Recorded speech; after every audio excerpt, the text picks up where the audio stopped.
میں اور میری بیوی سنار کی دکان پر گئے سونے کی ایک انگوٹھی خریدنے کے لیے۔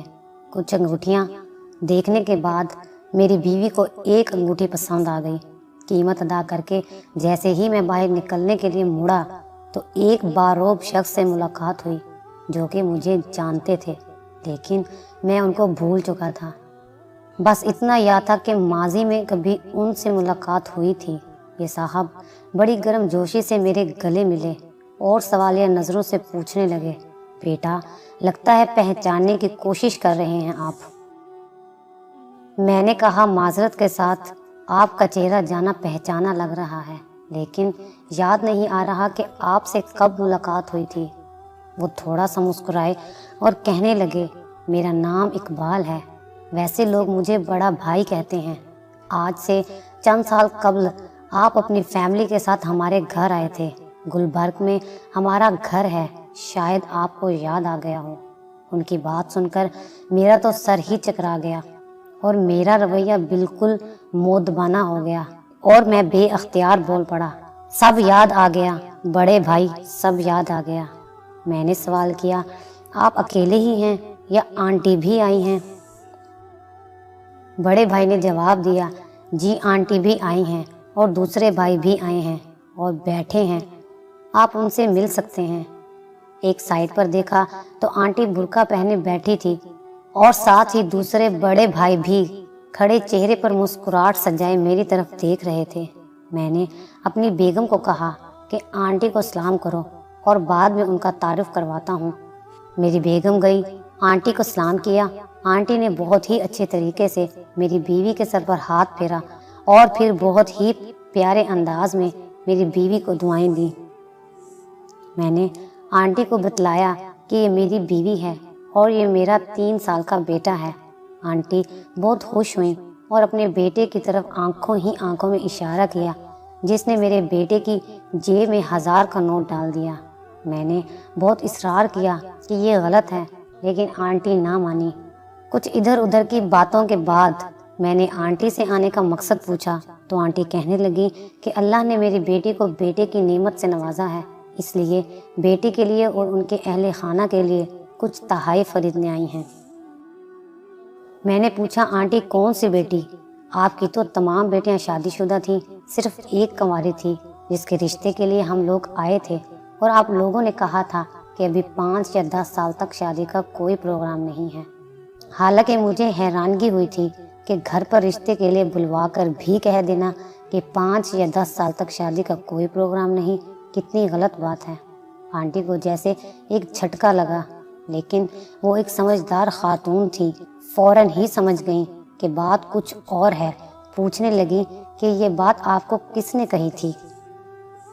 میں نے کہا، والد صاحب نے کہا تھا۔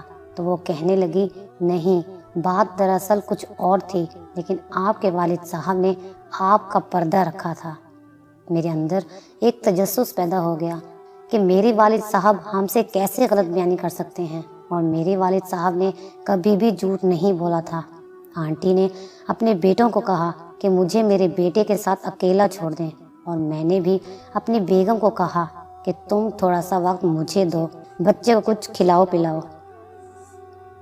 آنٹی کہنے لگی، بیٹا جس دن تم اور تمہارے اہل خانہ ہمارے گھر ہماری بیٹی کا رشتہ لینے آئے تھے، میں نے اسی دن تمہارے رشتے سے انکار کر دیا تھا، جو کہ شاید تمہارے والدین نے تمہیں نہیں بتلایا۔ تم ایک پڑھے لکھے اور معاشرے میں ایک کامیاب شخص ثابت ہو سکتے ہو، مجھے پہلے ہی علم تھا، اور مجھے مکمل یقین تھا کہ میری بیٹی کو بھی تم خوش رکھو گے، لیکن نئے لوگوں سے رشتہ جوڑنے کے لیے صرف لڑکے کو ہی نہیں دیکھا جاتا، بلکہ اس کے مکمل خاندان کو دیکھا جاتا ہے، کیونکہ ہم نے مستقبل میں آپس میں میل جول رکھنا ہوتا ہے۔ اس لیے لڑکی یا لڑکے کے گھر والوں کو دیکھ کر ہی مستقبل کا تعین کیا جاتا ہے کہ یہ گھرانہ مستقبل میں کتنا کامیاب رشتہ نبھا سکتا ہے، کیونکہ زندگی میں اتار چڑھاؤ آتے رہتے ہیں، اور ان حالات میں ہم کو کسی اپنے کی ضرورت ہوتی ہے۔ اس لیے ہم کسی ایسے سے رشتہ نہیں جوڑتے جو خوشیوں میں ہمارے ساتھ ہو، لیکن حالات کے خراب ہوتے ہی وہ ہم سے جدا ہو جائے۔ اس لیے میں نے اس دن آپ کے والد صاحب اور والدہ صاحبہ کو صاف صاف انکار کر دیا تھا۔ ہو سکتا ہے کہ انہوں نے آپ کو درست بات نہ بتلائی ہو،